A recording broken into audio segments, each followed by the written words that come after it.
નમસ્કાર વિદ્યાર્થી મિત્રો, આપ સૌનું ખૂબ ખૂબ સ્વાગત છે.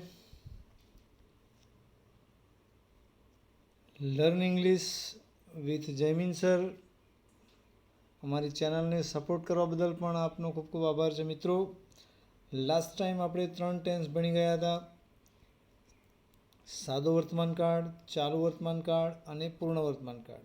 આજે આપણે ચોથો ટેન્સ છે, the perfect present continuous tense. ચાલુ પૂર્ણ વર્તમાનકાળનો મિત્રો અભ્યાસ કરીશું. જોઈશું ડેફિનેશન ક્યારે કેવી રીતે વપરાય છે. મિત્રો, જ્યારે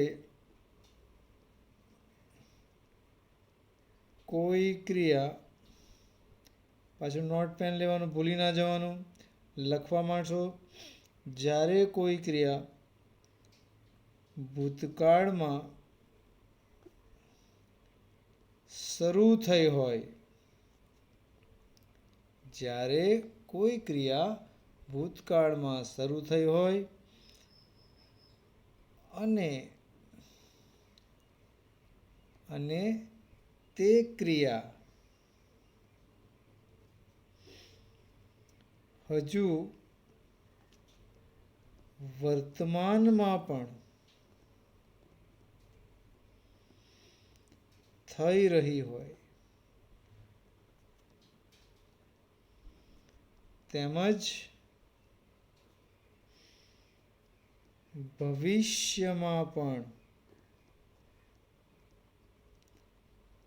તે ક્રિયા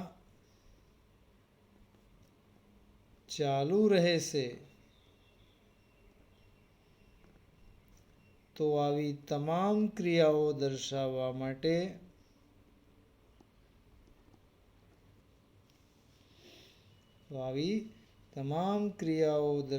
માટે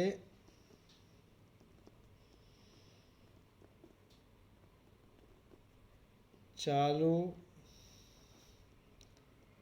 પૂર્ણ વર્તમાન કાળ વપરાય છે. સુંદર રીતે નોંધી લેશો મિત્રો. ખાસ જોઈએ આપણે તો ક્રિયા કેવી છે, અહીંયા ભૂતકાળમાં શરૂ થઈ હોય.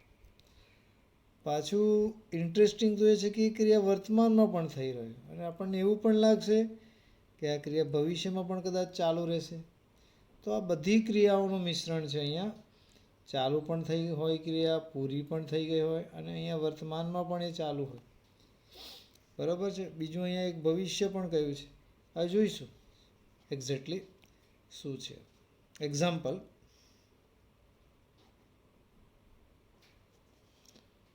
ફોર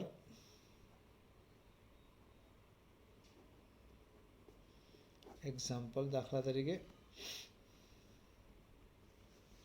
હું એમ કહીશ કે હું છેલ્લા 20 વર્ષથી અંગ્રેજી ભણાવી રહ્યો છું. મિત્રો, અહીંયા થોડું એક્સપ્લેનેશન જોઈએ તો હું છેલ્લા 20 વર્ષથી અંગ્રેજી ભણાવી રહ્યો છું. હું એમ કહું કે 20 વર્ષ પહેલાં ભૂતકાળમાં મેં અંગ્રેજી ભણાવવાની ક્રિયા શરૂ કરી. અત્યારે વર્તમાનમાં પણ હું ભણાવી રહ્યો છું.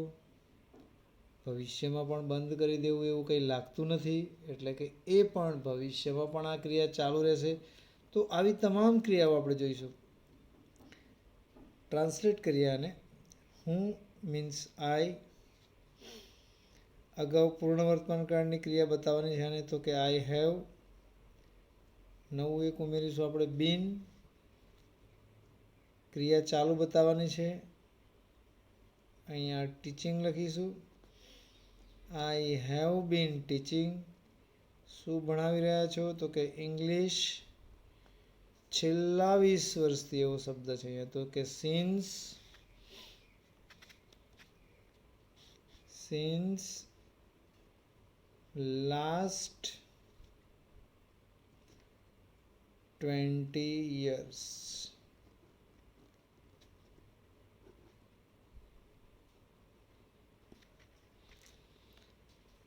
આવી રીતે વાક્ય બનશે. આઈ have bin teaching English since last 20 years. આ એક એક્ઝામ્પલ થયું. બીજું જોઈએ મિત્રો, ધ્યાન આપશો. મારા પિતાજી 10 વર્ષથી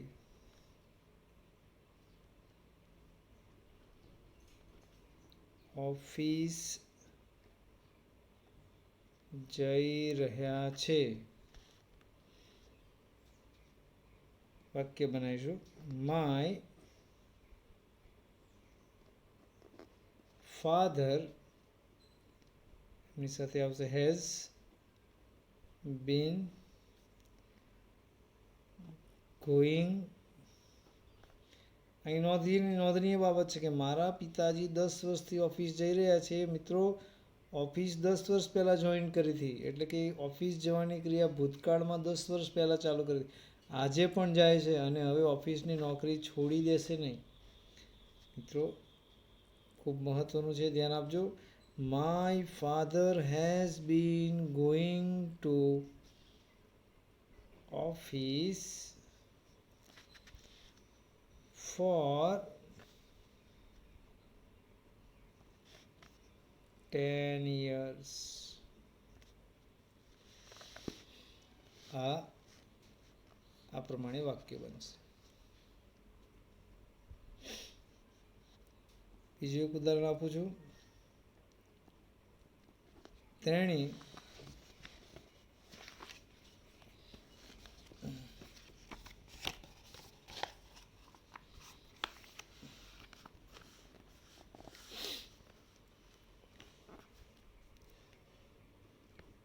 છેલ્લા 2 કલાકથી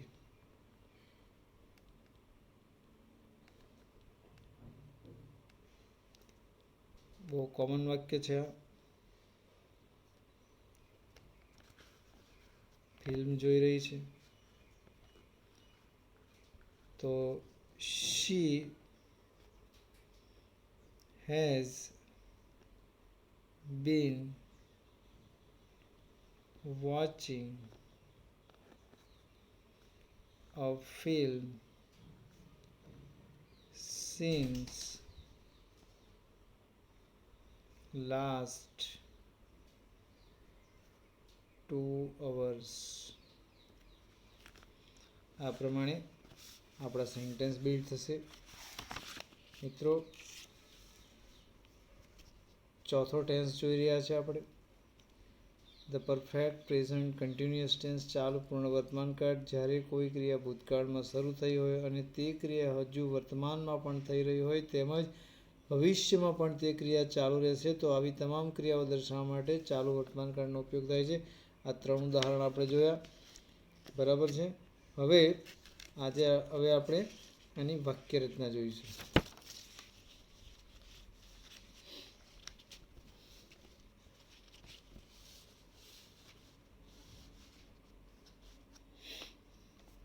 કન્સ્ટ્રક્શન એનું માળખું છે.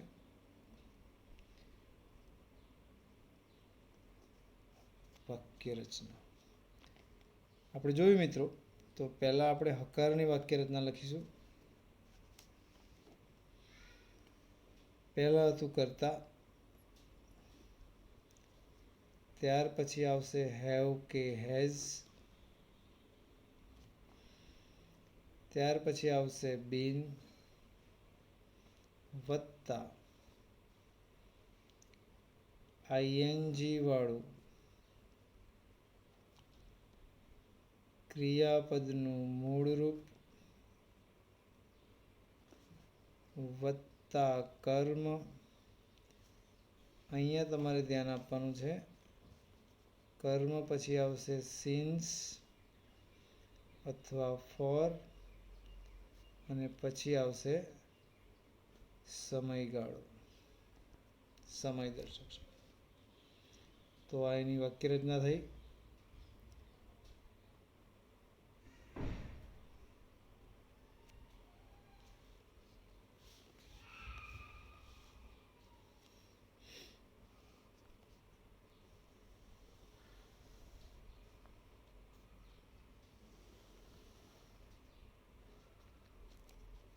નકારની આ પ્રમાણે થશે. કર્તા વત્તા હેવ અથવા હેઝ, ખાલી તમારે નોટ મૂકી દેવાનું છે. પછી બીન સેમ ટુ સેમ લખી દેવાનું છે, આઈએનજી વાળું. ક્રિયાપદનું મૂળ રૂપ, કર્મ, અને કર્મ પછી તમારે લખવાનું છે સિન્સ કે ફોર, અને ફરી સમયગાળો. જે સમયગાળો 10 વર્ષ, 5 વર્ષ, ઘણા સમયથી, એવું બધું આપણે લખવાનું છે. પછી પ્રશ્નાર્થમાં આપ જોઈ શકશો તો હેવ હેઝ આગળ આવી જશે, અને આઈ હેવ હેઝ આગળ આવી જશે, અને આ કરતા અહીંયા આપણે પાછળ મૂકીશું. હેવ હેઝ વત્તા કરતા, પછી બીન, આઈએનજી વાળું ક્રિયાપદનું મૂળ રૂપ વત્તા કર્મ, સિન્સ અથવા ફોર, સમયગાળો, અને ક્વેશ્ચન માર્ક. આવી રીતે આ ત્રણેય વાક્ય રચનાઓ થશે આપણી. મિત્રો, આ કાળના ઓળખ શબ્દો છે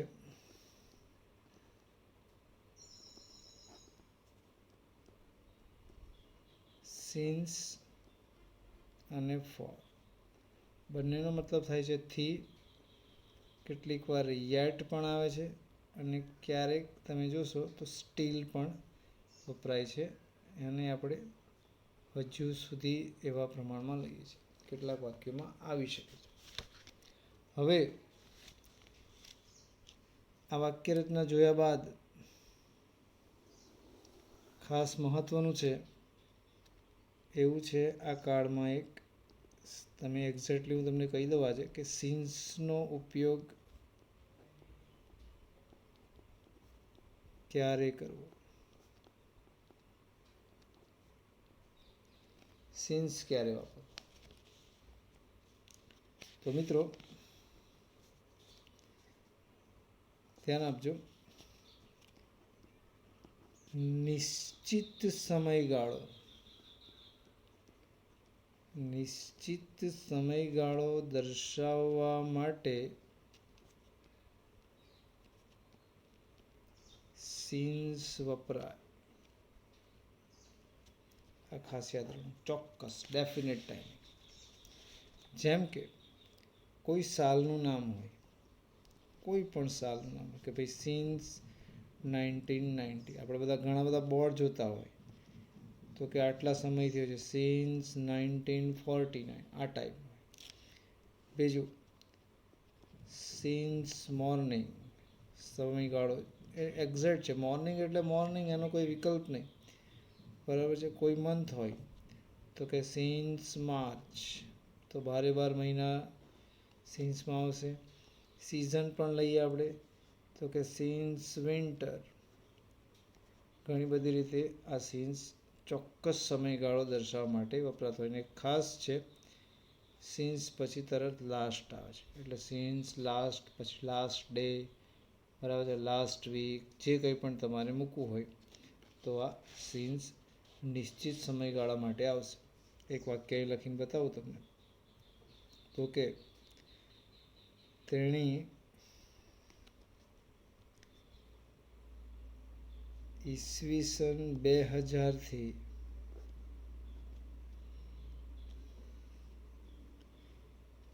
તેણે ઈસવીસન 2000 એમ કહીએ કે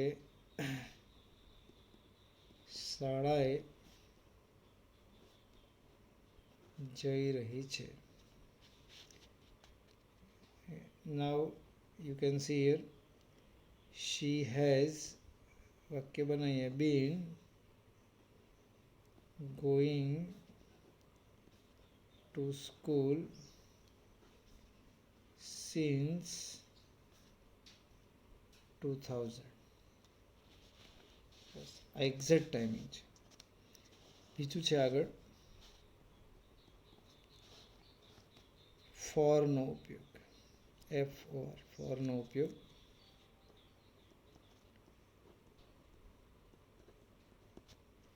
તો બિલકુલ એની વિરુદ્ધ અનિશ્ચિત સમયગાળો દર્શાવવા માટે, કોઈ ચોક્કસ ટાઈમિંગ ન હોય, અનિશ્ચિત સમયગાળો દર્શાવવા માટે ફોર વપરાય. જેમ કે હું અહીં લખું છું ફોર ફ્યુ ટાઈમ્સ, ઓબ્લિક કરતા જઈએ તો few days, few weeks, few months, few years. એટલે કેટલાક એટલે એક્ઝેક્ટ આપણને ખબર નથી. પછી ફોર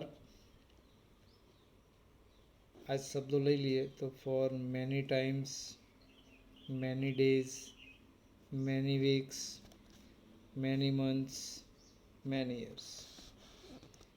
મિત્રો આમ પણ જોઈએ, સમ લઈ લઈએ તો for some times, some days લખી જ નાખું, some weeks, some months, some years etcetera. તો અનિશ્ચિત સમયગાળા માટે. પછી આવું આંકડાકીય હોય તો આવી રીતે લખાશે કે ભાઈ ફોર 10 years,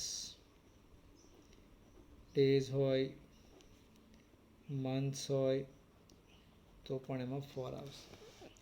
એક્ઝામ્પલ બતાવું તમને. તો કે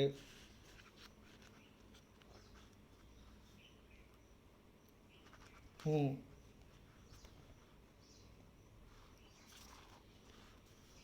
દસ વર્ષથી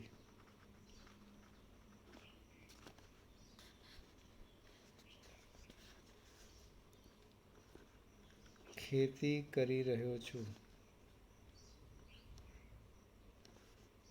હું 10 વર્ષથી ખેતી કરી રહ્યો છું. મિત્રો જોઈએ હું એટલે આઈ સાથે આપણે મૂકી દઈશું હેવ, બીન પણ મૂકી દઈશું. I have been doing farming four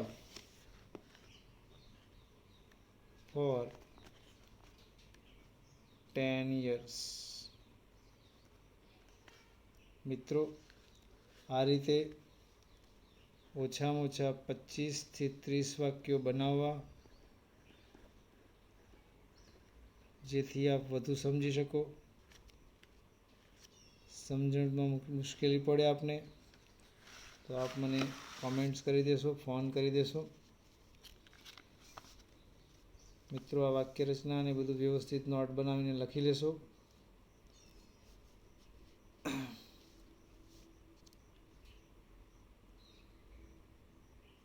તો આજે આપણે વર્તમાન કાળના 4 ભાગ અહીંયા પૂરા થયા છે.